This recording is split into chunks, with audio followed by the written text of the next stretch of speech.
Sometimes you just need to get away for a while. A nice beach vacation in the warm summer sun can do a body good. Till you get shipwrecked on the coast of Nehekara, and High Queen Khalida scoops up the boys and press gangs you and your buddy into service. Sucks to suck, I guess. Into the land of the dead we march, and the dead do not rest easy. Tomb Kings vs. Bretonnia on the beta patch, Cult of Liberos vs. Morgiana Le Fay and her travel companions on a crusade and throwing off the shackles the Serpent Queen thought she could place on them. Got some Medieval 2 vibes popping off, East meets West in the Levant, and the fight for the Holy Land is about to get underway. Now, this very story, with Gotrek and Felix getting captured and forced to do stuff by Khalida, happened in a Warhammer novel by Josh Reynolds. Not gotten a chance to read it yet, but sounds like a fun one. I actually didn't coordinate anything here with my opponent. Just wanted to bring a snake-themed army because it's good versus Bretonnia, and he just so happened to bring the Super Saiyan duo, so it kind of worked out. Khalida is a beast on that Necro Serpent, gives some juicy buffs to nearby missile units, has Venom Wave to clear out chaff, and Tomb Strike to wreck things in duels. Pretty amazing stat line. One of the worst lords in the game on foot, but definitely a force when she mounts up. As I said, we are on the beta for this battle, so Halberd Necro Knights have 3 more melee defense. Went from 32 to 35, I believe. And they're going to roll deep with Khalida here for that extra 5 attack and defense from my Will Be Done. Was really curious to see how they'd stand up to Grails and Questing Knights and the other crusading threats trying to sneak into my rear. That's why I wear a chastity belt at all times. Gotta save myself for Zalady and Sepulchral Stalkers on each flank. Fully reworked in the Shadow and the Blade. Just a much better unit overall. Fantastic backline sweeper with a powerful range attack. Great versus heavy cav factions. Eyes in the Desert over on the right flank. And a light mage they'll combo with. Barona's Time Warp and Net of Amontok are going to be the 2 spells there. Now, across the way, come Gotrek and Felix with the Fay Enchantress, without their big steroids. Trying to go more cost efficient here, just Heroic Fortitude on Gotrek and Blood Oath on Felix for the regen. Morgiana is a bit more standard fare. Earthblood, Regrowth, Miss the Lady, and Socks for Hands is going to be playing this kind of like a MOBA, with a Death Star of heroes all giving each other buffs and regen. So they're going to be the focus of the build, which means I want to shoot them, but they're not very good targets. I just don't have anything good to shoot out right now, because the Cav isn't in range. Faye won't take much damage to it, and she'll heal him up anyway. Felix will obviously regen as soon as he gets into melee, so shooting them out with a Bone Giant, not going to work very well. Going to switch targets to the Peasant Archers, because at least that'll generate some value while we wait for the Knights of the Lionhearted and the Questing Knights to get into range. And they're moving out to the Tomb King's right flank at the moment. There are 4 of them. Bone Giant still unleashing those gigantic arrows of the gods, and they will reap a terrible toll in and amongst the poopy Bretonnian peasants. Which is actually why we brought 2 Tomb Guard in this build as well. The Necro Knights, the Sepulchral Stalkers, are very bad at clearing out chaff quickly. The Tomb Guard are going to give me a punch in the infantry grind that will give me some potential to kill the men-at-arms and the peasants relatively quickly, and then let the cavalry get dealt with by all the snakes. And Knights of the Lionhearted, Questing Knights, both of those can be pretty terrifying to deal with, but Tomb Kings definitely have options for taking care of them. The Bone Giant is going to force them to attack me, which is why I brought it. Was very happy to see that trebuchets were not brought on the Bretonnian side of things, because it kind of gives me the impetus to sit back and just pick away at all this cav. And one Knight gonna get his head blown off. Shove that in your pipe and smoke it, you righteous douche. Bone Giant, if he lands a good shot, can rip through 6 or 7 models pretty easy, but at the moment Bretonnia doing a pretty good job of dodging all those shots and really haven't made any impact on them so far. Now, the Peasant Archers are a problem for the Tomb King's front line. All my infantry do have shields, but they're pretty squishy, relatively low armor. That was a nasty shot into the Questing Knights, and 6 models will die right off of that. Beautiful. Great way to start. And then Khalida and her Snake Squad are going to give a little love tap to the Bretonnian men-at-arms in the front ranks. And this is an important way to ensure you win an infantry grind. You don't have to overcommit. You don't have to stay in melee for very long. Just give them a little love tap, and it'll make sure that your skeleton spearmen or skeletons will perform much better in sustained melee combat. Dealt some damage there. And over on this side, the Sepulchral Stalkers were kind of vanguard deployed. They're using their stalk to hide and then strike at the perfect moment. Overcast Net of Amontok will completely shut down cavalry aggression over on this side, and anyone that enters the radius of that spell will also get tied down. And this could not be better for our cavalry, for our stalkers rather. They're just gonna absolutely butcher those front ranks of Questing Knights, and now they're just gonna pile in and commit. And the Necropolis Knights with halberds are going to take a lot of damage off of that charge. Khalida is there to reinforce. There's some healing going their way. Overcast Earthblood will make sure Bretonnia stays in that fight and does relatively well. And I realize my halberd's already down to half HP. They don't really want to stick in there for too much longer. It's 3 very expensive cav units all beating up on them. So Stalkers are doing great. Instead, we're going to send the Necropolis Knights somewhere else. And actually, I was thinking about going after the archers and shutting them down for good. If we could kill those, that'd be a big swing. So thinking about sending Khalida and the Necro Knights up the center. They're actually going to get tied down by the peasants and sucked back into combat, and then Gotrek will start feasting on them. And yeah, the Necro Knights have not had a great time so far, but the Eyes in the Desert are truly feasting. Absolutely butchering these questing knights who really have nowhere to go. And Barona's Time Warp was a huge factor in that fight. That plus 24 melee attack and a massive AoE just completely made that a lopsided engagement. And now there are 2 more cavalry units that are routing. I don't think they saw the Stalkers. I don't think he quite realized or processed the fact that, yeah, I mean, the Net of Amontok could really mess up my cavalry aggression. And already, 2 questing knights and the Knights of Lionhearted are pretty much out of the picture. They're just stabbing the crap out of them, man. That's looking real nice. And I love what was done with Sepulchral Stalkers. It has made them so much more viable because you're stuck in a conundrum any single time you decide to get near. Like, do you decide to take all those AP shots, or do you commit and then, well, now you're charging a unit that has charge defense against large and a lot of armor piercing. Kind of makes it weird, but I love it. It makes it really difficult to deal with them. Now, the Tomb Guard, this is why I brought them. The Desert Legions have risen, and they are going to make the Bretonnians pay for every inch of ground they try to take.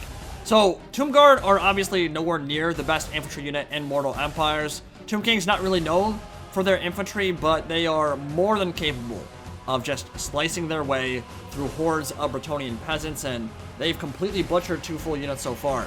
So the Questing Knights are running. Knights of Lionhearted are still alive, but they're just barely hanging on and about to fear or tear around. Actually, I don't know if they have immune to psychology or not, but either way, they're really low. They're gonna rout pretty soon, and we've protected the back line pretty well. Majority of the Bretonnian mobility is gone, but as I said at the beginning of this game, it really isn't about the Bretonnian mobility. I mean, certainly he would have liked to have gotten more value out of the cavalry, but he's gonna spread the field with the peasants and that command center of Gotrek, Felix, and Morgiana Le Fay. That's what I'm worried about, because I really don't have very many good tools for dealing with them. I do have good tools for dealing with the peasants and with the cavalry. The Sepulchral Stalkers and the Necropolis Knights, they've done a great job of killing the linchpin of the Bretonnian build, but the command center is another thing entirely, and I can't really kill lords on foot particularly easily. So Bretonnians are going to pull their cav back and salvage what they can. They're going to do a very good job of focus firing on the Tomb Guard with all their peasant archers, and I had to pull all my snakes out of combat. We're going all the way around because I realized those peasant archers are going to start being a huge issue. Gotten rid of most of the cav. Khalida, the Lich Priest, and the rest of my Stalker units heading straight for the range play. Once those are gone, you won't have great tools for killing the snakes except for Gotrek himself. But it's Gotrek, right? Like, that's a lord in a hero slot. In fact, he's better than a lot of legendary lords in the game. And when you talk about foot lords, maybe one of the better ones in all of Total War Warhammer 2 and all of Mortal Empire. So I want to give him a wide berth, steer very clear of the Mohawk freak of nature that is Gotrek Garrison, and meanwhile, we're just going to munch up on the peasant bowmen and get rid of them. Rest of the questing knights look like they're about to be dead. Sepulchral Stalkers, Eyes in the Desert will retreat, and yeah, we're going to go after all the range play. So, while all that's happening, Gotrek, Morgiana Le Fay, and Felix are being super annoying in and amongst my infantry, and the remainder of the Knights of Lionhearted and peasants are chasing after my Bone Giant in the rear, tying him down, preventing him from firing. At this point, his range attack won't do a whole lot. It doesn't matter a whole lot. It's about what he can do in melee combat and what my Necropolis Knights with halberds can do in melee against peasants, which is, even though they're not the most efficient unit, will probably do a pretty decent job of fear routing them and chasing them off the map. The big issue right now is that the Tomb Kings are very spread out. They have no support for the Bone Giant that's hanging out in the back of the map. And so the Stalkers and the Necropolis Knights are having a grand old time. Queen of Liberos is chasing down peasant bowmen and eating them left, right, and center, which is great, and it looks like all the range units are gonna die. Yeah, the Serpent Queen gonna take another tasty bite out of some snacks over here. But the Bone Giant has no help, and the infantry is isolated and unsupported by these Stalkers. So, sure, probably a good trade overall to kill all these peasant bowmen off. Make sure they will not make any impact, can't poison me, can't get any flaming attacks into High Queen Khalida with her fire weakness. But while the Bone Giant is getting tied down, Gotrek, Felix, Morgiana Le Fay, they can chase the Bone Giant down, maybe kill it, and the Stalkers might not be able to get over there in time. Now, I've tried desperately for months now to get my Stalkers to actually do their sync kills. They have some really cool ones that never seem to play. Even when they're in and amongst infantry, what they're supposed to do is do some where they'll stab somebody in the chest and lift them up in the air and lift them up like Simba over Pride Rock. Na Savenya Babadoo Bidababa Savengania. And they just don't ever do it. And it makes me sad because it's a really cool sync kill. And I love getting close up to that stuff, but I've been unable to get them to pop for a very long time. So I don't know if they're bugged. They're probably not. I just can't ever get them to actually trigger. Makes me kind of sad. Bone Giant is running desperately away from all these peasants. Spearmen aren't going to do a lot of damage, but over time, if I let them in there throwing haymakers with his left, with his right, doing some jabs, Dominic Reyes, John Jones stuff. Someone should have won that fight. They didn't. But if I let them in there, Spearmen would certainly make them start crumbling relatively quick. And so, finally, have to throw some skeleton Spearmen in there just to give them some space. And Morgiana is going to start styling. Unleash Final Flash. Destroy half the planet with her Kaioken blasts. It's getting brutal for the infantry, and they're going to die soon. She has some really cool animations, man. That's badass. That's awesome. So, Gotrek is chasing after the Bone Giant here, and this is where things get super awkward for the Tomb Kings. Because I feel like I've controlled the pace of this engagement really well for a really long time, gotten rid of all the important stuff. But my infantry is failing me at this point. Tomb King's infantry isn't very good. And I had to net Gotrek because he had nothing in the way of just getting that Axe of Grimnir and slicing it into the toesies of my Bone Giant. And pretty soon, I mean, he's got 470 weapon strength and large bonus first large. It would get bad for my Necrolith Colossi if he stayed in there. Nice charge coming in, trying to create more space, but and Gotrek will get knocked down, which is really important, actually. It's going to put him right in the middle of King Nekesh's Scorpion Legion, who have poison, and now Gotrek is tied down and can't easily escape.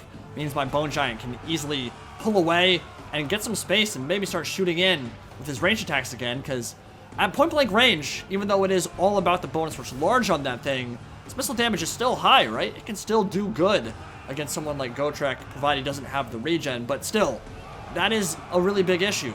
Gotrek, Felix, and Morgiana Le Fay, there's a lot of healing there, and now there's the Mist of the Lady, this Mortis Engine effect, which is hugely problematic for the Tomb Kings to deal with, because their infantry is already bad.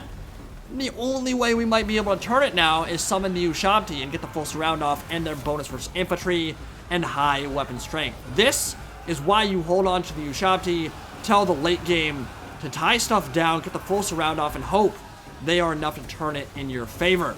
But it's getting close. It didn't feel close in the opening stages of the battle.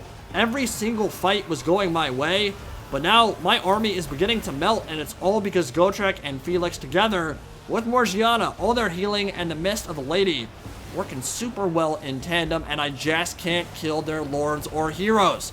Everything else will tear her out, but my stuff is getting Mortis Engine to death.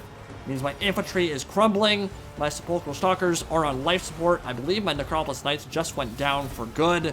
Yeah, there's no Bretonnian infantry left. That's all running for the hills, but my infantry isn't long for this world either.